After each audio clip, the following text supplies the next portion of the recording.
জাতীয় শোক দিবস সামনে রেখে এবং দলের সাংগঠনিক বেশ কিছু সিদ্ধান্ত চূড়ান্ত করতে গণভবনে আওয়ামী লীগের কেন্দ্রীয় কার্যনির্বাহী কমিটির বৈঠক।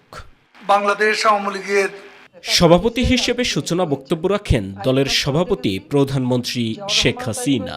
সরকারকে পদত্যাগ করতে হবে বিএনপির এমন এক দফা দাবির বিষয়ে প্রশ্ন রাখেন প্রধানমন্ত্রী। ক্ষমতায় বসে ক্ষমতার উচ্ছিষ্ট বিলিয়ে যে দলটি গঠন করেছিল সেটাই আজকের বিএনপি। আমরা দেখলাম তারা অনেক বড় বড় কথা বলে। এক দফা আন্দোলন কি, আওয়ামী লীগকে ক্ষমতাচ্যুত করতে হবে আর আমাদেরকে পদত্যাগ করতে হবে। আমার প্রশ্ন, জাতির কাছে প্রশ্ন, কি অপরাধ আমাদের? আমরা কি অপরাধটা করেছি? তত্ত্বাবধায়ক সরকার ব্যবস্থা নিয়ে বেগম খালেদা জিয়ার বক্তব্য স্মরণ করিয়ে দেন শেখ হাসিনা। আমার প্রশ্ন বিএনপি নেতাদের কাছে এবং খালেদা জিয়ার কাছে, আজকে তত্ত্বাবধায়ক সরকারের জন্য তারা আন্দোলন করে। আমরা 90-এর দশকে আন্দোলন করেছি যে সেখানে নির্বাচন যে অবাধ নিরপেক্ষ করার জন্য একটা তত্ত্বাবধায়ক সরকার এই ব্যবস্থাটা রাখা হোক।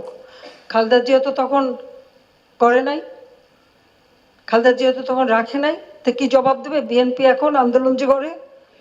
তাদের কি অধিকার আছে বলার? তাদের হাতে যখন সুযোগ ছিল তখন তারা তা করেনি। আমরা তো সমর্থন দিতে চেয়েছিলাম, আমরা এটা নিয়ে অনেকবার কথাও বলেছি। তখন খালেদা জিয়া কি বক্তৃতা দিয়েছিল? আমি প্রশ্ন করি, আমাদের বিএনপির যে নেতা সারাদিন 3-4 জন মাইক লাগায় কথা বলে যাচ্ছে, তাদেরকে প্রশ্ন, তখন খালেদা জিয়া বলেছিল পাগলা শিশু ছাড়া কেউ নিরপেক্ষ নাই। তা আমি এখন তাদেরকে জিজ্ঞেস করি তারা পাগলা শিশু পেয়েছে কিনা। বিএনপির নেতা দণ্ডপ্রাপ্ত, তাই দেশের মানুষ তাদের আগামী নির্বাচনে আবারও প্রত্যাখ্যান করবে জানিয়ে প্রধানমন্ত্রী বলেন, কোনো বিদেশি শক্তিও বিএনপির সাথে নেই। এই খুনি, দুর্নীতিবাজ, সন্ত্রাসী, জঙ্গিবাদ, মানুষ হত্যাকারী, গ্রেনেড হামলাকারী, 10 টাকা অস্ত্র চোরাকারী, এই বিএনপির থেকে দেশবাসী সাবধান। তারা বলে যারা কি আন্তর্জাতিক শক্তি পায়, কোন শক্তিটা আছে সেটাই আমরা জানতে চাই। কোনো শক্তি নাই তাদের সাথে, লুটেরাদের সাথে কেউ থাকে না। উন্নয়ন অগ্রযাত্রা অব্যাহত রাখতে দেশের মানুষ আবারও আওয়ামী লীগকেই বিজয় করবে বলেও আশা প্রকাশ করেন প্রধানমন্ত্রী শেখ হাসিনা। জয় বাংলা, জয় বঙ্গবন্ধু বাংলাদেশ।